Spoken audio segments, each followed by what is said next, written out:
Chris Roberts and Sandy Gardner have returned to Star Citizen in video format, with Chris answering a multitude of questions on what's next for the game and what's to look forward to. Here is a summary of what was said. There are about 720 people working from home on Star Citizen at the moment. They had to quickly move over a week a huge amount of people to working from home from March last year because of the global lockdown and pandemic. This required studios to communicate much more and lots of Zoom meetings to get working. They are looking forward to opening up the offices again, with LA and Austin opening fully again, touch wood, soon. Chris said that nothing beats working with people on these kind of creative projects, even though remote working does have its advantages as well. Hopefully they're going to allow some people to work from home more regularly because, you know, they've got the infrastructure to do it and all that sort of stuff. And I do actually think it works for some people. Alpha 3.14, when, was a question asked. 3.14 is right around the corner. Mid-July looks to be the expected live release date. The first gen cloud tech is going to look much better in the future, and they're quite excited to get it out for this build though. They need clouds to be really scalable, and they're going to be rolling that out to other planets in the future too, and then they're going to start working on dynamic weather with it. What's happening with server meshing? They are working on it now with a large engineering strike team, and they've made lots of progress with it. There are lots of teams working together, networking, engine, back-end services, around 20 people on server meshing currently. It's their biggest technical initiative and is considered super critical. It allows for a huge amount more players, as well as addressing server performance issues, as they don't have to worry so much about server degradation with it, but it's also tied into persistence and a huge amount of other stuff. A lot of the core features are done to at least some degree for server meshing now. Authority transfer allows servers to pass players and entities between servers. The back-end entity graph, which was previously called iCache, is being built out as well, which remembers the state of every single entity and object and can stream them easily and quickly in and out. They're making good progress. By the end of the year, they're hoping to have proper persistence completed for their server meshing and game needs. There will be a server meshing panel and presentation in the virtual 2021 CitizenCon on the 9th of October. They do want a physical CitizenCon event in 2022 though. Another big question asked to Chris was, what are you looking forward to? What's coming next? Alpha 3.15, so the Q3 patch, has a load of new features they're looking forward to.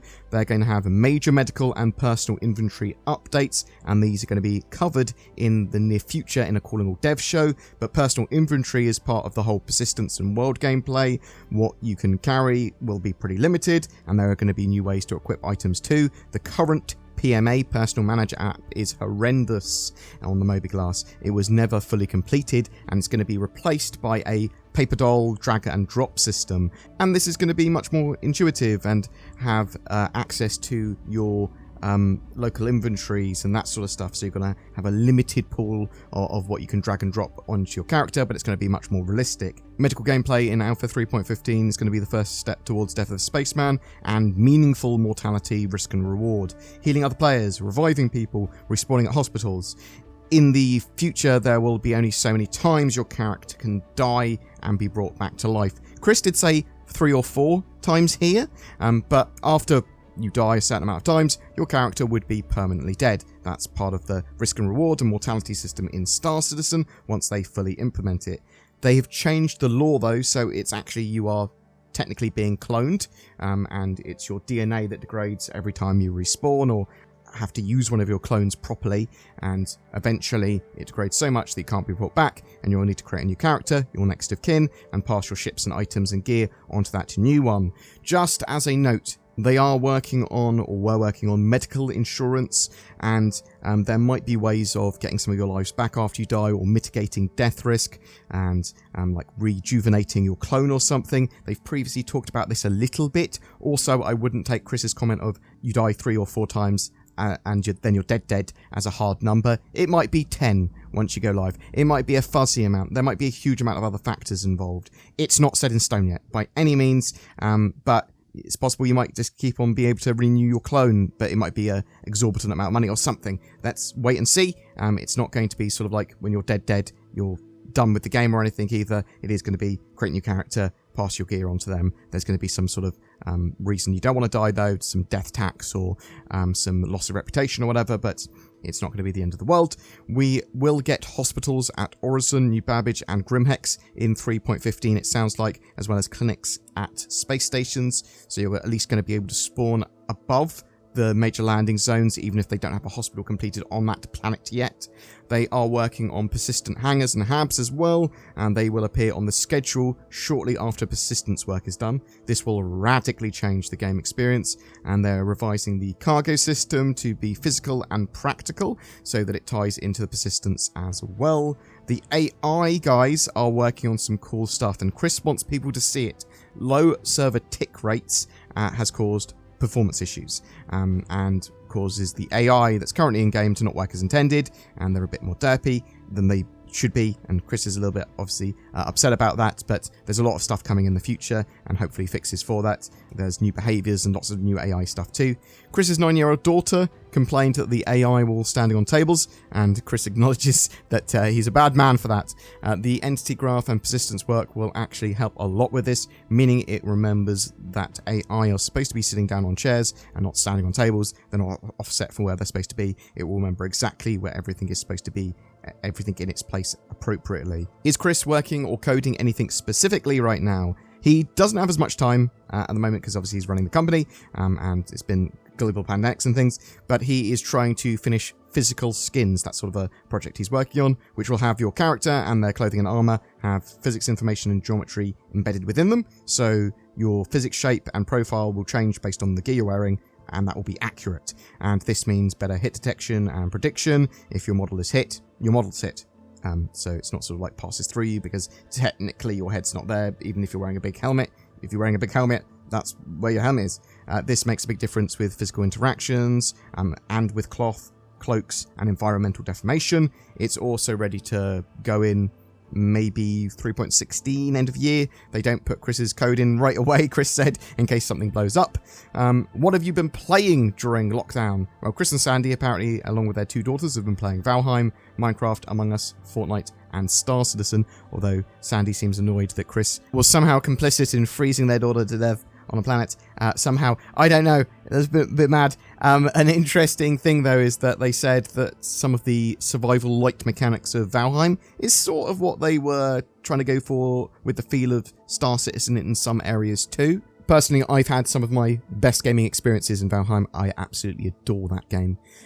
They are moving to the UK. Chris and Sandy, either the end of 2021 or 2022, they are planning to move over to the UK for some time to spend that with the Squadron 42 team there to get it finished. Now, that sounded pretty definitive that they want to finish it out, which would be fantastic, and I suspect that will be quite a long stay in the UK. They're going to be moving offices in the UK as well, so they're currently in Winslow near Manchester, and it's still going to be around Manchester, but they need a larger office because they've overgrown their current office. Their new one, they want to have 400 staff there, and for it to be their flagship office and studio. Now, Chris is going to be there on a day-to-day basis, but there's something interesting here. There's new offices in Germany that they've got planned, 2 coming next year. The One Frankfurt building, which is a beautiful, amazing building. To say that the Manchester office is going to be the flagship one, after seeing that building, that means Manchester is going to have something pretty special. Maybe it'll be like Star Citizen Land if JR Fabrication have anything to do with it. They make official Star Citizen props, and they're very cool. Boom! That was supposed to be a short video update from Chris and Sandy, but it turned into more of a beast of a Q&A. It was good to hear from them, and good to know that they're moving to the UK in the near future to finish off Squadron 42. Oh, that'll be pretty good. But what do you think? Will Chris's physical skins coding make everything explode? Are you worried about Death of a Spaceman mechanics? Will server meshing be a silver bullet? Or will it need a huge amount more work after it's implemented before we have good Star Citizen gains? Are you looking forward to CitizenCon 2021, or do you prefer a more physical event and looking forward to 2022? Do you think Chris Roberts should be checking in much more often than he is? Whatever your thoughts, I'd love to hear from you in the comments below. Hey, I heard you like VPNs. How about NordVPN then? It's got things like security and features, and we all know chicks dig VPNs. Oh my god, is that Nord? Well, yes. Yes, it is. Wink. Check out the links below to get discounts, or go to nordvpn.com/BoredGamer. Maybe it will align your chakras or something. Actually, let's read some testimonials. Ever since I got NordVPN, my life is good.